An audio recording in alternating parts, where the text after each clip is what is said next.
Cizre'nin tarihi sokaklarından bir tanesindeyiz şu an. Şen Sokak ve Şen Caddesi diye adlandırılan Taka Mahallesi'nde bulunan Kantere'de büyük çöküntü yaşanıyor. Şu an yani Hatay depreminde ve Pazarcık depreminden sonra burası çatlamak üzere ve birinin başına yıkılacak gibi duruyor. Ve bağlı olan evlerde ciddi derecede yarıklar mevcut. Cüneyt arkadaşımız size gösterecek bunu. Şu an biz o sokaktayız. Çok tehlike arz etmektedir.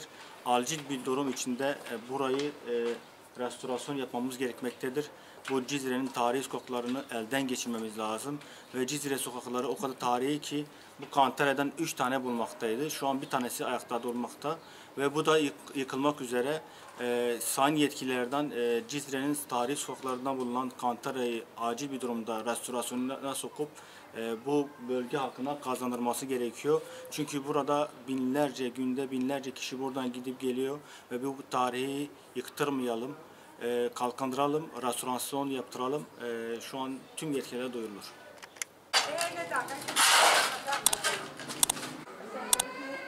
Sadece